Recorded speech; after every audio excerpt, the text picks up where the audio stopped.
Hola, ¿qué tal?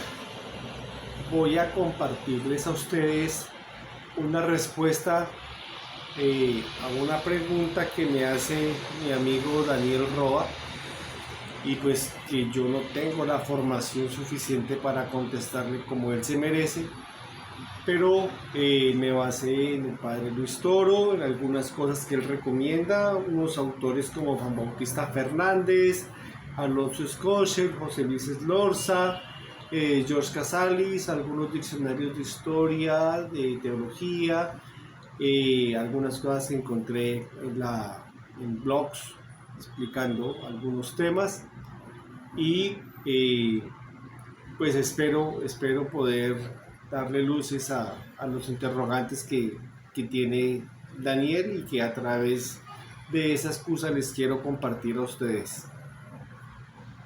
Vamos a hablar sobre el libro de Job. Se le conoce como el santo Job, el santo de la paciencia y un hombre como resignado. Dios me lo dio, Dios me lo quitó. Sin embargo, al mirar el texto, pues no es tan así, la cosa no es tan fácil. No se trata de una renunciación cercana al estoicismo, el renunciamiento búdico, pues, tengo bien, sino también, no es esa la idea en Job. Pues lo primero que hay que decir es que el libro es un libro de literatura, no es un libro histórico, no lo que ocurre allí, no hay los personajes que existieron en la historia como tal, no se conocen, o sea, es un relato que lleva más de 3000 años porque estuvo en Siria, en Persia, en Babilonia y era un cuento muy popular. Entonces parece ser que el autor judío que lo recoge, en los 3 primeros capítulos están en poesía y ya luego se vuelve narrativo. Entonces es una de las grandes obras de la literatura, como el Quijote o la Divina Comedia. Bien, entonces es un libro, es un cuento que intenta dar una enseñanza. Sabemos algunas cosas de Job, no sabemos nada del autor. Y la pregunta con la que empieza la obra es, bueno, no tanto la pregunta, sino el tema que se da al comienzo es algo así que es una cosa muy actual inclusive, ¿no? ¿Por qué le pasan cosas malas a la gente buena? Y pues la respuesta en esa época era, partía de la doctrina de la retribución, en donde, eh, de acuerdo a lo que usted, de los pecados que usted haya cometido, que de acuerdo a los errores que usted haya cometido, pues asimismo Dios lo premiará, pero todo en esta tierra. Y mucha gente dice hoy en día, pero yo conozco gente muy mala que le va muy bien. Un ejemplo es este señor nazi, Joseph Mengele, o Mengele, que un día como hoy nació y fue de los peores asesinos de Auschwitz. Hizo experimentos horribles con la gente en los campos de concentración. Luego huyó a Argentina, estuvo por Paraguay, terminó en Brasil y murió en el año 79, como un dulce viejecito, siendo una persona que fue tan malvada. Entonces, y, y así hay muchos casos de gente que es muy mala, pero pues que mueren muy bien y que tienen una vida muy cómoda, ¿no? Muchos dictadores han pasado por eso, ¿no? Algunos hablaban de personas que han hecho tremendos daños a la sociedad y sin embargo viven como reyes, con todos los cuidados médicos, todas las comodidades y tienen una vejez y una muerte serena y tranquila. En cambio hay personas muy buenas que tienen una vida tremendamente difícil. Ese es más o menos como el primer gran problema que plantea el libro.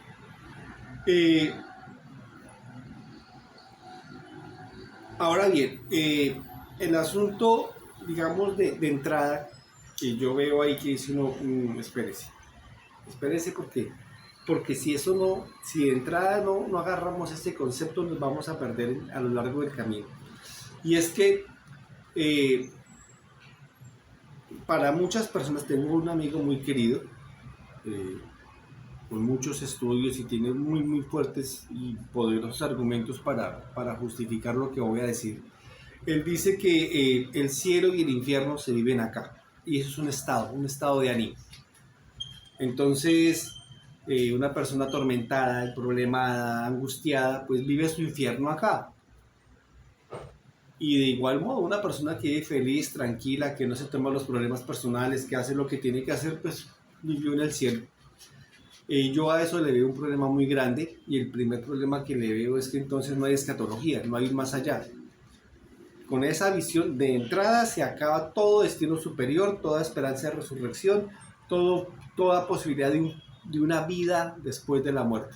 Por lo tanto, Jesús vivió y vino y murió en vano, porque no venció ninguna muerte, no hizo absolutamente nada. Se murió y se acabó esta vaina, porque todo ocurre aquí, punto.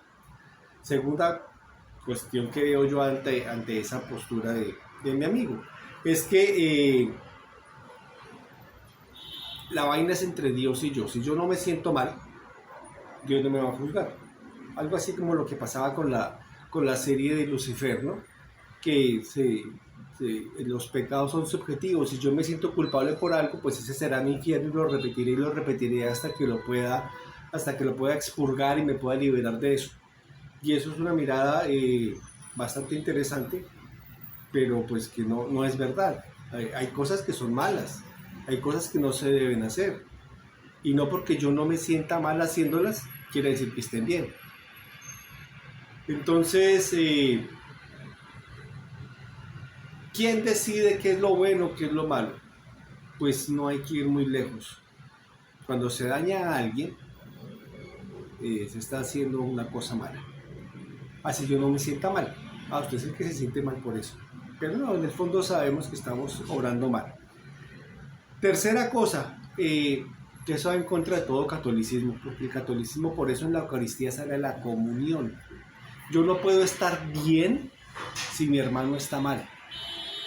Yo no puedo ir a la iglesia y recibir la comunión y aplaudir y tal y pascual, sabiendo que los cercanos a mí y los próximos están pasando hambre, tienen necesidades, están enfermos, y a mí eso no me importa, no es mi problema.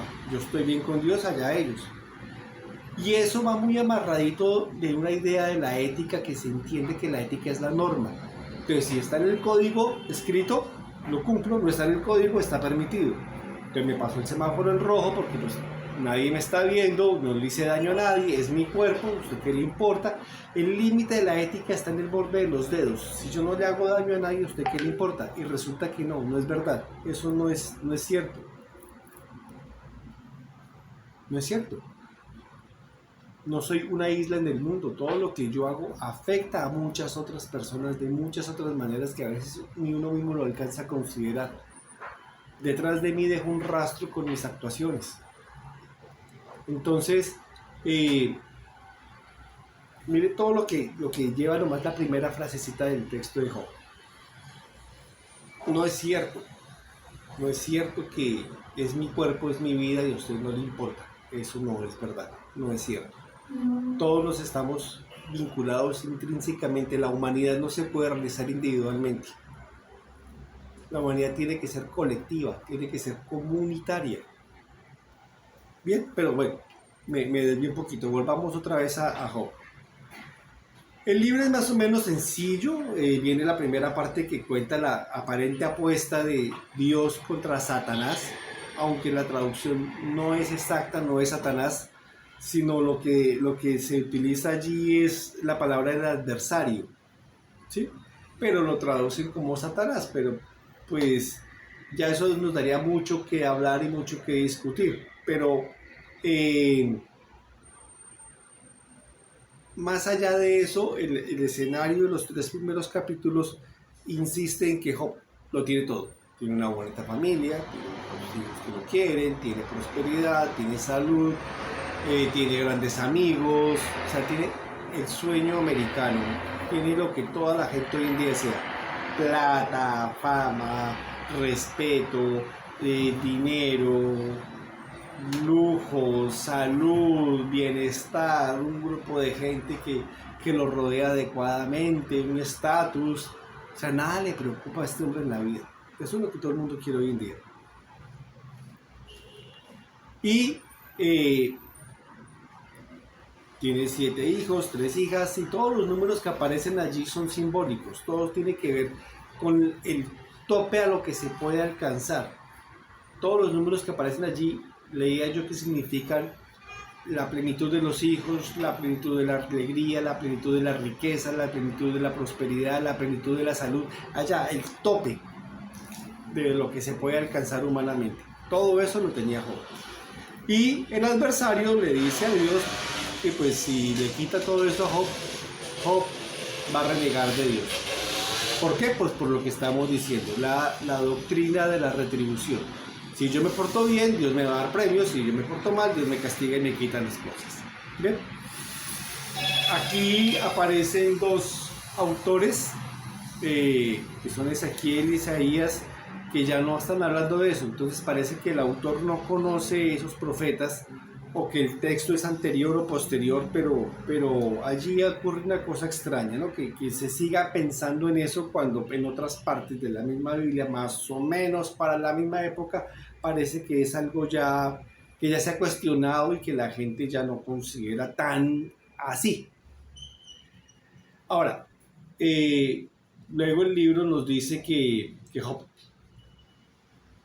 cae como en esa aparente apuesta del opositor, del adversario con Dios, porque le quitan esas cosas y llegan 3 amigos, que para mí no son tan amigos, ¿no? Pero ya veremos por qué, ¿no? Y los nombres que tienen esos 3 personajes no son nombres judíos, parece que son nombres árabes y sin lugar a dudas corresponden a alguna tribu nómada que había en la región. Ahora bien,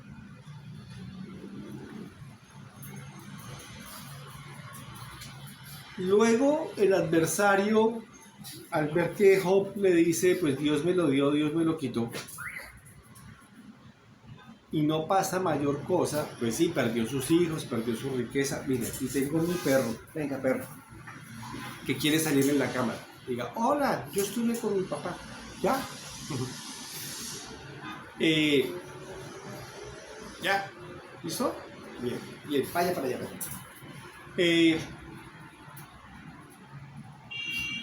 Vemos que el adversario vuelve y le dice a Dios, pues es que yo le quité las cosas, y las cosas efectivamente, Job es sensato en eso.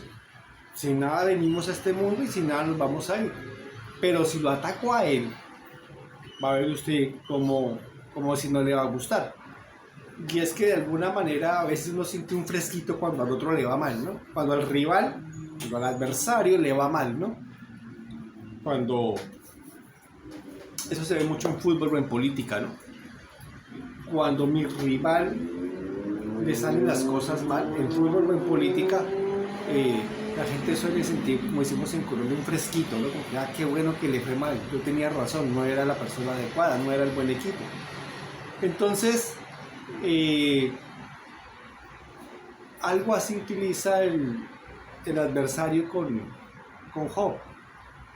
Cuando yo lo ataque a él va a decir, claro, pues como ya perdí las cosas, pues ahora, pues no importa, vuelven y se consiguen, pero ya cuando me duele a mí, ya es mi piel, ya es mi cuero, ya es mi vida la que está en juego, ya no es tan fácil, ¿no?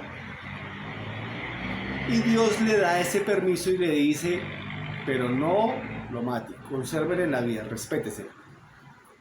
Ahí terminan los 3 primeros capítulos, que es, digamos, como el cuento tradicional de Asiria, Babilonia, Persia y etcétera, ¿no? De ahí para adelante ya viene un autor judío que ya es creyente y hace todo aprovechando esa base narrativa, desarrolla toda una historia nueva. Entonces, nos encontramos aquí que, en primer lugar, es un libro que habla de la persona que sufre.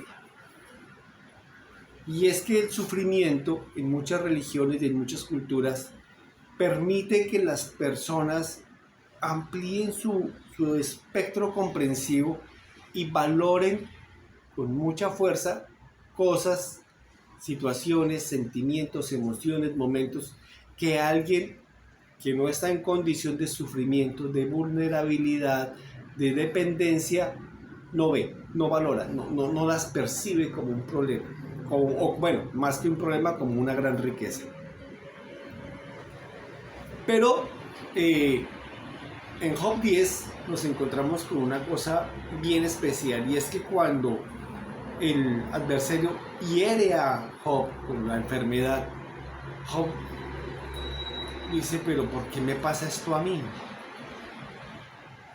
Yo he visto gente que ha fumado toda la vida y nunca le ha dado cáncer. Y hace poco salió una modelo, hace poco salió un cantante, hace poco salió un gran actor de Hollywood, personas que se cuidan, que hacen alimentos, que hacen yoga, que entre comillas ellos decían, es que yo soy una buena persona porque tengo cáncer. Hasta un humorista también.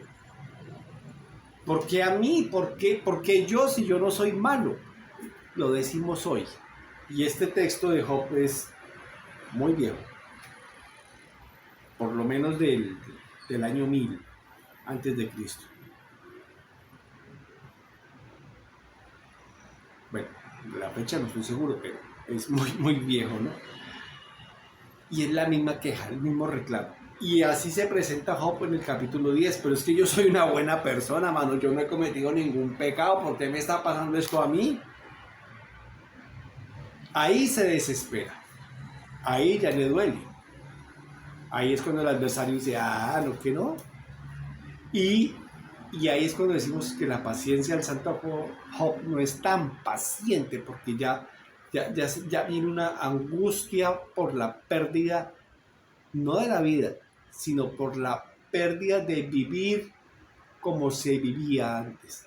Es decir, de que se queja Job, de que está tirado en el piso, de que tiene llagas, de que le duele, de que no tiene cura, de que las personas lo desprecian, de que se siente que hasta los perros le huyen, que está botado en la calle.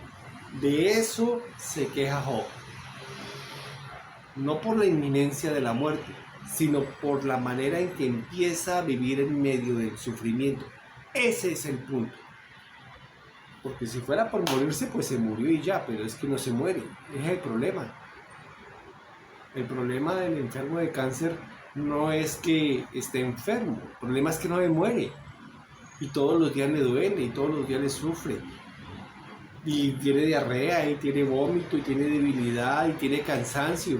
Y vienen las cirugías, y las inyecciones, las quimioterapias, las radioterapias, los medicamentos, y 500 cosas más que no solamente le duelen en su cuerpo a él, sino que a todo su círculo familiar. Aquí Job ya no tiene familia, es que ni siquiera tiene consuelo de una familia. Es totalmente despreciado. Y ese es su reclamo: si yo soy un buen tipo, ¿por qué me pasa esto?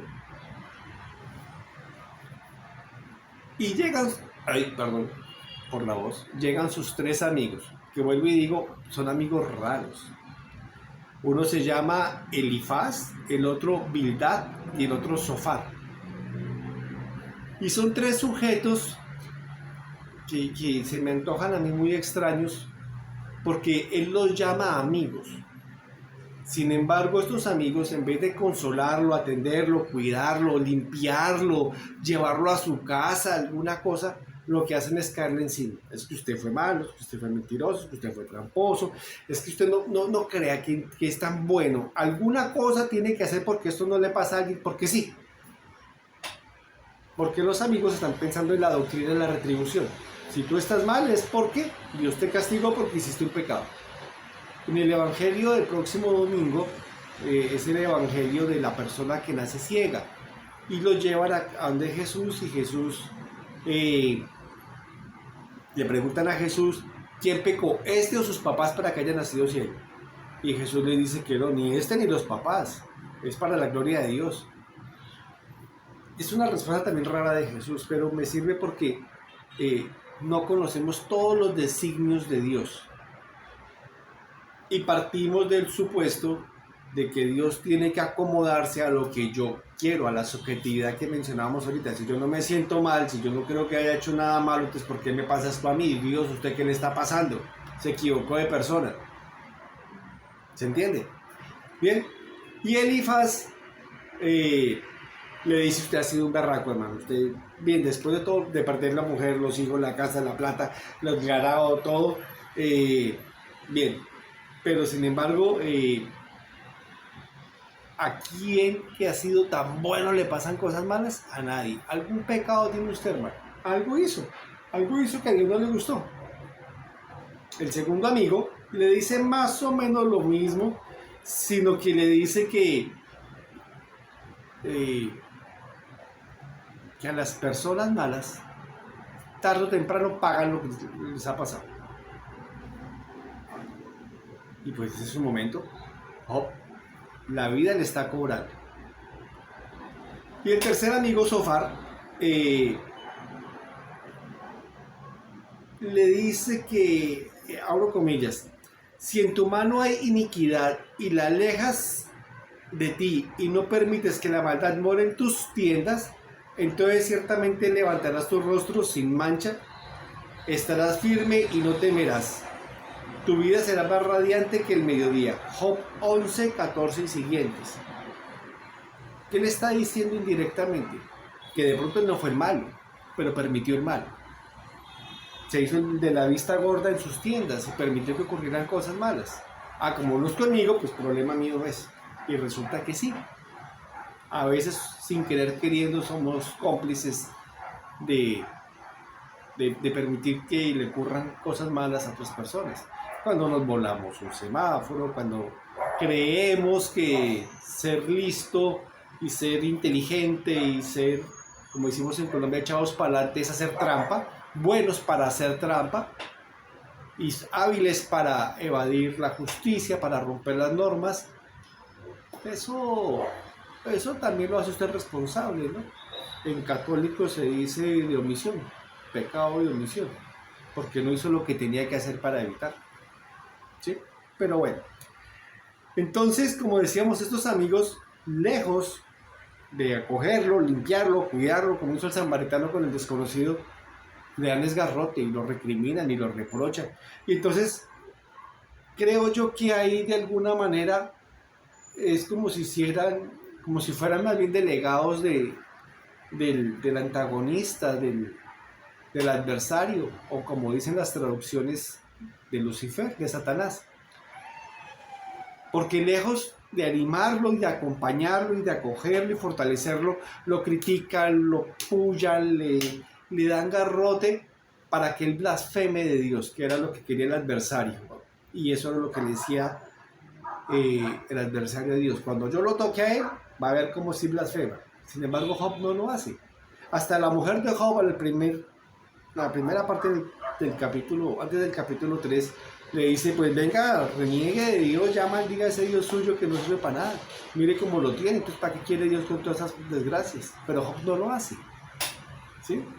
Y entonces Job empieza una cosa allí de un tira y afloje con los amigos. Y así como a veces las personas son mensajeras del bien, a veces también son mensajeras del mal. Y pareciera, como insisto, que estos amigos fueran mensajeros del adversario, porque no lo acogen, no lo animan, no lo ayudan en su drama, sino que por el contrario lo que hacen es tratar de hundirlo y hacerlo sentir culpable y acusarlo y recriminarlo.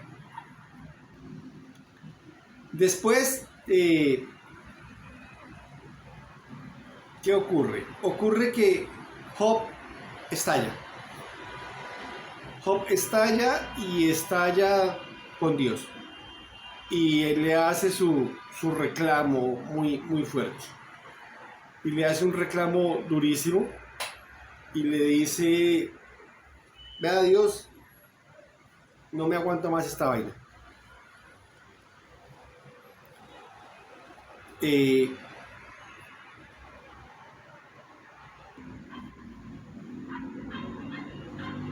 Job estalla, aguanta, aguanta y aguanta, pero sin embargo la lora de sus amigos, la crítica y la puya y Deni, la cantaleta, hace que Job explote, pero no explota de la manera en que quería el adversario, sino de una manera muy actual.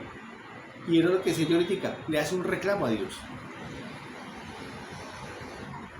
El último amigo, ¿cómo se llamaba? Dijimos que se llamaba, ay, se me fue el nombre, Sofá. Le dice, oye, ¿usted por qué no habla con Dios? ¿Sí? Si tú buscaras a Dios e imploraras la misericordia del Todopoderoso, Job 8 y siguientes, tu futuro sería mejor. Si vuelves al Todopoderoso serás restaurado. Se lo dice en Job 22. Parece un buen consejo, pero ¿saben? No lo es. Porque, ¿qué le está diciendo? Hable con Dios. Pero ¿qué le dijo antes? Lo recriminó, todo lo que usted quiera. ¿Y qué ocurre? Pues que eso es una trampa lógica. Porque él está, como decimos en Colombia, es un bombero. Vaya, pégale, reclámele, dígale, hágale. Pero él no lo hace, ¿no? Pero él empuja al otro a que lo haga. Así que como no blasfema, ¿qué hace Job? Pues Job lo que hace es pedir una audiencia con Dios. Y en su reclamo y en su desesperación dice, yo necesito que Dios me explique. ¿Se da igual a este man? Es decir, como ya le metieron en la cabeza la idea de que el asunto es entre Dios y yo, y es aquí y ahora, ¿quién es Dios para venirme a joder la vida a mí? ¿Quién es Dios para afrontarme y quitarme y dañarme y herirme? Entonces, Job busca un tribunal, pide una audiencia con Dios para que un tribunal lo exonere de sus crímenes, de sus pecados, se demuestre que él es inocente y Dios tenga que revertir todo lo que ha hecho. Eso es terrible, es realmente terrible, porque pareciera lógico y pareciera razonable lo que está diciendo Job a partir de todo lo que le han dicho sus amigos, sobre todo el último, pero resulta que no. Por muchas razones, solamente menciono dos. Es una trampa lógica creer que porque yo tengo buenas razones son verdad. Y segundo, es un error muy grande creer que el asunto con Dios es entre Él y yo solamente y que el resto no cuenta. La dimensión comunitaria del encuentro personal con Dios es indiscutible. No es un Dios que yo entienda según yo y como a mí me parezca. No puede ser así, de ninguna manera. Porque entonces yo lo que hago es construirme un Dios a mi manera, a mi gusto, que le molestan algunas cosas que me molestan a mí y las que no me molestan a mí, Él me las perdona y me las deja pasar. Pero si yo pongo eso mismo en contexto con otra persona, vamos a ver que no va a funcionar tal como a mí se me ocurre. Y en esos choques y en esas diferencias vienen muy grandes problemas. Porque empezamos a llamar a lo malo bueno y a lo bueno malo y lo que está en medio no me importa. ¿Ven? Entonces no es tan cierto eso. ¿Bien? Ahora, esa audiencia con Dios tiene tres modos de verse. Por un lado, me parece a mí que es interesante que la audiencia que pide Job pida conocimiento. Es que yo quiero entender por qué. Díganme qué hice mal para yo no volverlo a hacer, o por lo menos para entender qué me está pasando. Y eso de pedir conocimiento y pedir claridad y comprensión me parece, hasta ahí me parece una cosa buena. ¿Bien? Ahora, segundo, me parece que es tremendamente revelador en Job 19, que dice: y aunque la piel se me caiga a pedazos, yo en persona veré a Dios. Eso es una cosa absolutamente reveladora. ¿Por qué? Porque nos está diciendo que Dios y yo somos personas y que yo lo voy a ver. O sea, Dios va a estar allá y yo voy a estar acá. Y Él me va a decir: hola Miguel, ¿cómo estás? Yo le voy a decir: hola Dios, ¿cómo estás? No voy a ser como una gota de agua que se funde en el mar, ni soy como una chispa de energía que se fluye por todo el universo como una corriente más eléctrica. No, no soy energía, soy persona. No, no soy una gota de agua que se funde en el mar. Sí, soy pequeño e insignificante en comparación de Dios. Sí, claro, sí, eso sí no se discute. Pero Dios está allá y yo estoy acá. Y Él me habla y yo le puedo contestar. Eso para mí fue absolutamente revelador. Y la tercera es que en esa audiencia que pide Job, cuando él está pidiendo que le explique, él está hablando desde el dolor. Y en ese momento de que más abajo no se puede estar, es cuando el ser humano vuelve sobre sí mismo y revalora toda su vida. Y esa es una audiencia personal que uno mismo vive y padece, y de la cual tiene que salir transformado, como realmente le ocurre a Job. Ahora bien, una cosa adicional es que esa cosa de pedir audiencia, esa cosa de estar enojado, de reclamar, de hacer esa introspección, es una búsqueda equivocada, es un camino equivocado, pero es una búsqueda de Dios. Cuando se te revienta el imaginario, cuando la ciencia no te da explicación, cuando las cosas, tú dices: es que esto no puede ser azar. El mundo es tan ordenado y tan milimétrico que nada es azar. No sobra ninguna montaña, no sobra ninguna estrella, no hay un átomo de más, no hay una molécula de menos. Todo está absolutamente calculado y calibrado en todo el universo.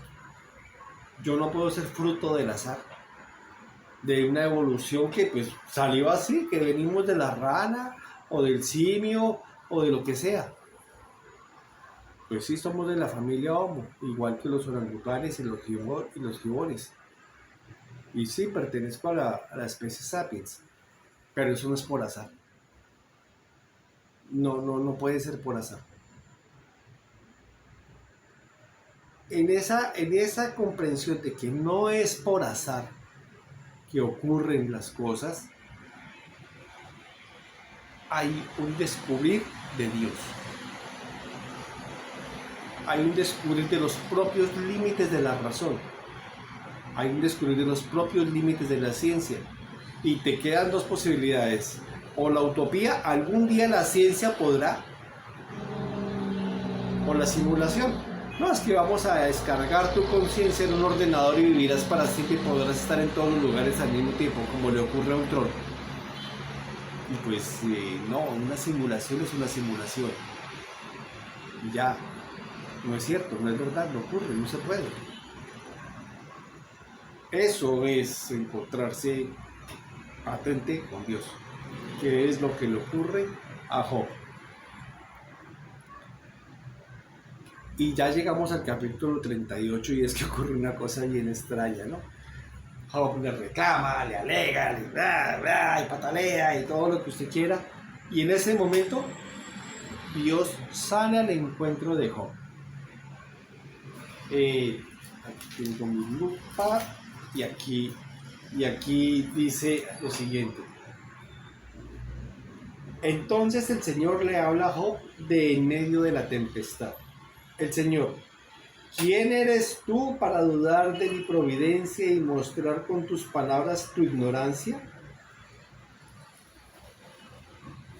Y le empieza a decir muchas cosas. ¿Quién hizo las estrellas? ¿Quién hizo las nubes? Eso se sabe cuando las cabras, bueno, le empieza a preguntar como 50 cosas.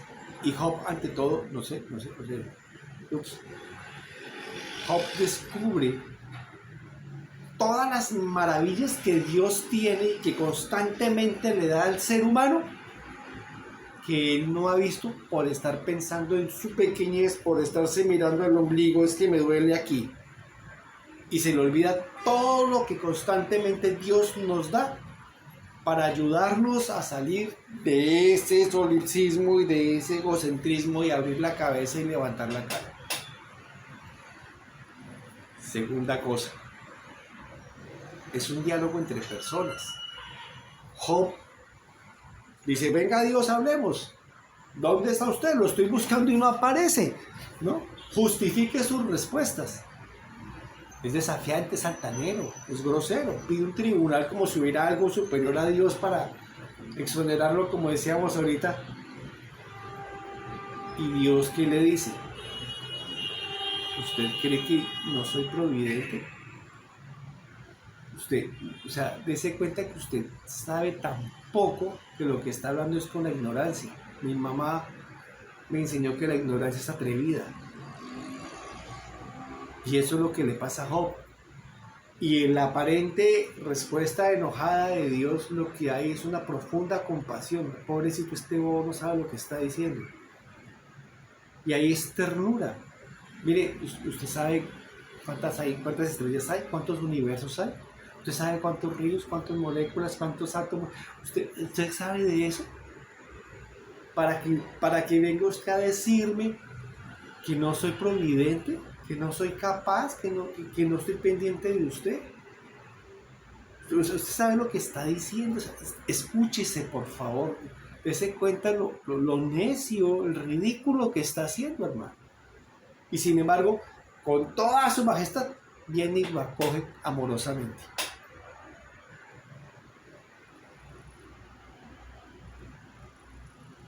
Y una cosa preciosa que ocurre es que los amigos de Job hablan de Elohim, utilizan la palabra Elohim, que es una manera general, un Dios general, como cuando uno dice las personas, o los colombianos, los seres humanos, un Dios general, ¿sí?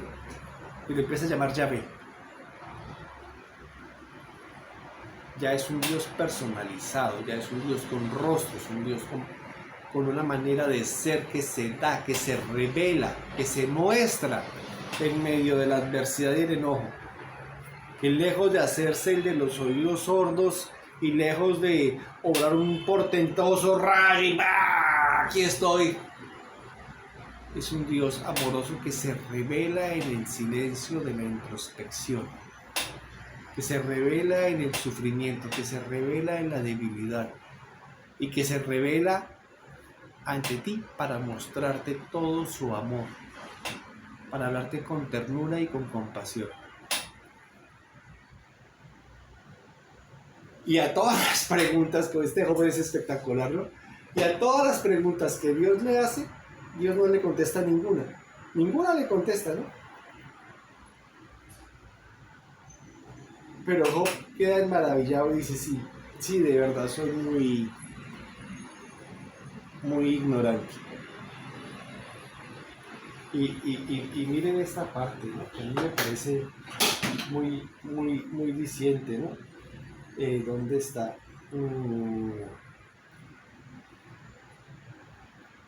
Le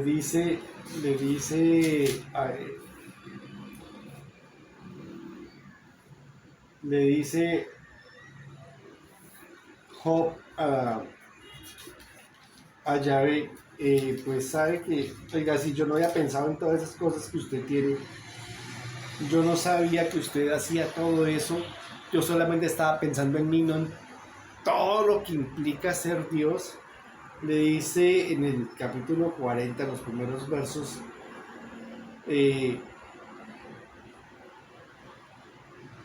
hablé a la ligera, ¿qué replicaré? Mejor si me tapo la boca con la mano. Es decir, Job se da cuenta que metió la pata, y la metió en serio y con el que no era. Y dice, me equivoqué. Pero aún así hágame un favor, explíqueme las cosas. Pero ya la cosa cambia, porque ya no es un reclamo airado, soberbio, orgulloso, exijo una explicación de Dios. Tenga la sutileza. No, no es tenga, no es explíqueme, no es ya, explíquemelo y fácil que yo entienda. Sutil, no, no. Ahora aquí el pedido es otro, enséñeme. Yo de usted he escuchado de oídas lo que me han dicho, pero no tenía una experiencia viva de usted conmigo, aquí los dos. No lo conocía, déjeme conocerlo. Y sí, soy un ignorante, totalmente un ignorante. Pues porque no conocía todo lo que usted es, no había quedado en cuenta todo lo que usted había hecho. En el capítulo 42 le dice: ¿quién soy yo para dudar de tu providencia, mostrando así la ignorancia? Yo estaba hablando de cosas que no entiendo, cosas tan maravillosas que no las puedo comprender. Y tú me dijiste: escucha que quiero hablarte. Dios no está por allá ocupado en muchas cosas y no tiene tiempo para mí. Y Dios tampoco está encima mío mirando a ver dónde la embarba, me le caí, dame un rayo, muérase. No, tampoco. Dios está ahí a mi lado acompañándome.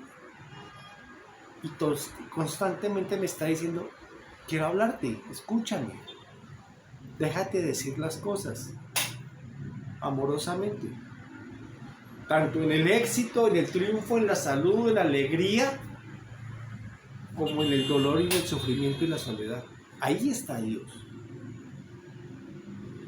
Pero por los muy buenos razonamientos puros de la razón, de las exigencias humanas de querer tener un Dios a mi acomodo, a mis intereses, creyendo que todo es aquí como a mí se me ocurra, y si yo no me siento mal, pues nadie se siente mal, y ese es Dios, y Él se hace de la vista gorda y se calla la boca. Cuando se revienta eso, es que yo puedo encontrar a Dios y descubro un Dios más allá de toda comprensión. ¿Qué ocurre cuando Job hace eso? Dios llama a los tres amigos y les dice: vayan, consigan unos toros y hagan un sacrificio aquí, ¿no? Eso era un tipo de juramento que se hacía, y tengo entendido que consistía en que se partían los animales por la mitad y las personas que hacían el juramento pasaban a través de eso, y era algo así como decir: que me pase a mí lo que le está pasando a estos animales si yo incumplo mi palabra. ¿Y qué le está diciendo Dios a ellos? Sean buenos amigos, no sean así de desleales, no envenenen al otro. Si van a dar un consejo, den un buen consejo. Y para dar un buen consejo, eso es un don del Espíritu Santo. Esto no es tan fácil decir lo que yo haría, lo que a mí me pasaría, porque como yo no lo voy a hacer, es problema suyo. Ay, le salió mal, ay, pobrecito.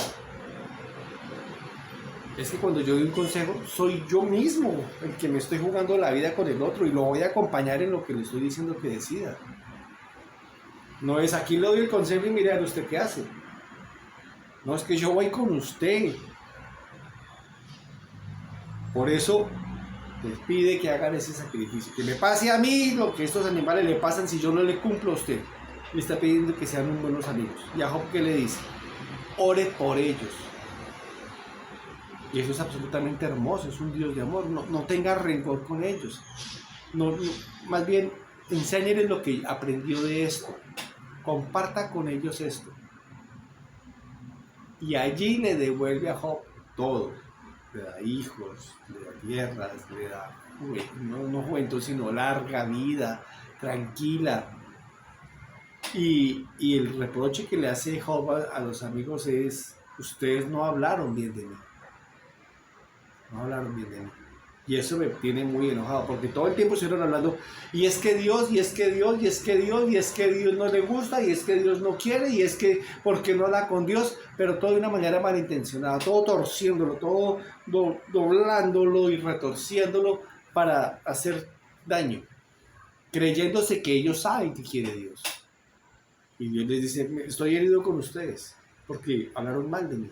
Y por eso es el enojo de Dios. Sin embargo, no los castiga, ni les manda un rayo, ni nada. Les pide que transformen su vida con la forma más sublime que hay de transformar la vida, que es la verdadera amistad. Mire todos los regalos que nos hace Job. Nos revela un Dios, nos dice que podemos hablar con Dios, nos dice que es la gran amistad, nos dice que quiere Dios de nosotros, que nos dejemos hablar. Y dejarse hablar no es solamente que la palabra entre por acá y salga por allá, sino que es que la palabra se quede en mí y yo sea palabra, yo sea testimonio de Dios. Bueno, y ya con esto cierro, porque pues ya se termina el texto, ya me pasé del tiempo por 1 minuto y medio. Entonces es maravilloso que Dios nos revele eso a través de Job, y que Job haya descubierto que cosas tan sutiles como caminar, reír, encontrarse con los amigos, poder leer un libro, valerse por sí mismo, ver los colores, sentir el viento en la cara, son regalos maravillosos que no todas las personas pueden, y que cuando se pierden, a veces de manera definitiva, los echamos de menos, más que tener un carro, más que tener dinero en el banco, más que, qué sé yo, tener belleza. Esas sutilezas del amor de Dios que se esfuerza todos los días por dárnoslas, las dejamos ir por ser altaneros, por demostrar la ignorancia y por exigirle que Dios se acomode a nuestros intereses, a nuestros gustos, en vez de dejarnos hablar. Ser dóciles, decía Tomás de Aquino. Ser dóciles es dejarse hablar y que las palabras le lleguen a usted y lo transformen, lo conviertan en algo distinto a lo que ya es. Pues bueno, espero, Daniel, que algo te haya aclarado y que a ustedes no los haya aburrido con esta preciosa obra en la Biblia, y ojalá no haya cometido muchos errores. Un abrazo, chao.